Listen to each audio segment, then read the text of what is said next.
Commodity बाजार की कहानी। रमेश और सुरेश। यह कहानी दो लोगों की है जो एक दूसरे से कभी नहीं मिले, लेकिन जिनके व्यापार एक अदृश्य धागे से जुड़े हुए थे। कमोडिटी बाजार। पहला पात्र रमेश, एक किसान। पंजाब के एक गांव में रमेश नाम का एक मेहनती किसान रहता था। इस साल मॉनसून बहुत अच्छा रहा था और उसकी गेहूं की फसल लहलहा रही थी। खेत में खड़ी फसल देखकर उसका मन खुश था, लेकिन एक चिंता उसे सताए जा रही थी। पिछले साल भी फसल बहुत अच्छी हुई थी।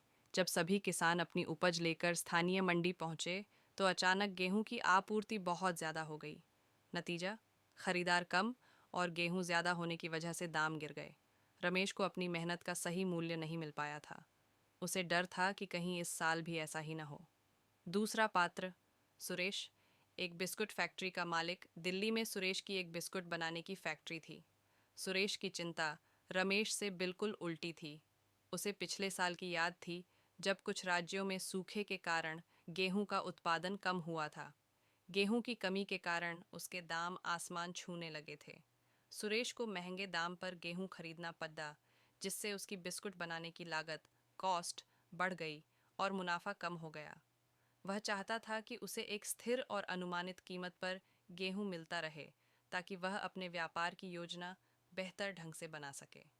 एक नया रास्ता, वायदा बाजार, फ्यूचर्स मार्केट। एक दिन रमेश का बेटा, जो शहर के कॉलेज में पढ़ता था, घर आया। उसने रमेश की चिंता सुनी और उसे NCDEX, national commodity and derivatives exchange के बारे में बताया। उसने समझाया, पिताजी, एक ऐसा बाजार है जहां आप अपनी फसल को कटाई से 3 महीने पहले ही बेच सकते हैं और उसका दाम भी आज ही तय कर सकते हैं। इसे वायदा बाजार कहते हैं। रमेश को यह बात थोड़ी अजीब लगी। बिना फसल काटे, बिना मंडी गए सौदा कैसे हो सकता है? ठीक उसी समय दिल्ली में सुरेश भी अपनी लागत को स्थिर करने के तरीके खोज रहा था। उसके एक सलाहकार ने उसे भी कमोडिटी एक्सचेंज के जरिए भविष्य की ज़रूरत के लिए आज के दाम पर गेहूं खरीदने की सलाह दी। कैसे काम करता है कमोडिटी बाजार? रमेश और सुरेश दोनों ने एक कमोडिटी ब्रोकर की मदद ली। सौदा तय हुआ। ब्रोकर ने बताया कि 3 महीने बाद की डिलीवरी के लिए गेहूं का वायदा भाव फ्यूचर्स प्राइस 2200 रुपये प्रति क्विंटल चल रहा है। रमेश को यह दाम अच्छा लगा। उसने अपनी अनुमानित उपज का एक हिस्सा 2200 रुपये के भाव पर बेचने का सौदा, सेल कॉन्ट्रैक्ट, कर लिया। अब उसे इस बात की चिंता नहीं थी कि 3 महीने बाद मंडी में दाम गिरेगा या बढ़ेगा।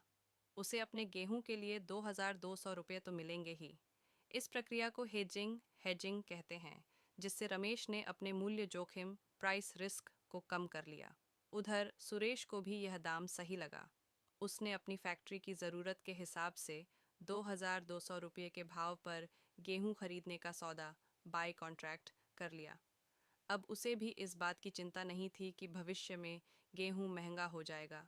उसने भी अपनी खरीद को हेज कर लिया था। 3 महीने बाद क्या हुआ? देश भर में गेहूं की बम्पर पैदावार हुई। जैसा रमेश ने सोचा था, स्थानीय मंडियों में गेहूं की कीमत गिरकर 1900 रुपये प्रति क्विंटल हो गई।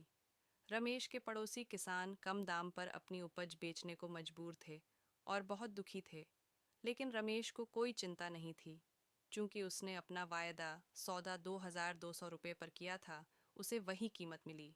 उसे या तो एक्सचेंज के माध्यम से अपनी उपज की डिलीवरी देनी थी, या फिर उसे सौदे के मूल्य के अंतर, 2200 रुपये से 1900 रुपये का अंतर, 300 रुपये प्रति क्विंटल का मुनाफा मिल गया, जिससे मंडी के नुकसान की भरपाई हो गई। उधर सुरेश की फैक्ट्री में भी सब ठीक था। बाजार में भले ही गेहूं सस्ता था, लेकिन अगर दाम बढ़कर 2500 रुपये भी हो जाते, तब भी उसे अपने वायदा सौदे के कारण गेहूं 2200 रुपये पर ही मिलता। इससे उसकी लागत स्थिर रही। कहानी का सार, कमोडिटी बाजार सिर्फ सट्टेबाजी की जगह नहीं है। यह रमेश जैसे उत्पादकों, प्रोड्यूसर्स, और सुरेश जैसे उपभोक्ताओं, कंज्यूमर्स के लिए एक बहुत ही महत्वपूर्ण साधन है। यह उन्हें भविष्य में होने वाले मूल्य के उतार चढ़ाव के जोखिम से बचाता है। इस बाजार के माध्यम से रमेश और सुरेश जैसे लाखों लोग, जो एक दूसरे को जानते भी नहीं, एक संगठित और पारदर्शी मंच पर व्यापार करके अपने व्यवसाय को सुरक्षित करते हैं। यह देश की अर्थव्यवस्था को स्थिरता प्रदान करने में एक महत्वपूर्ण भूमिका निभाता है।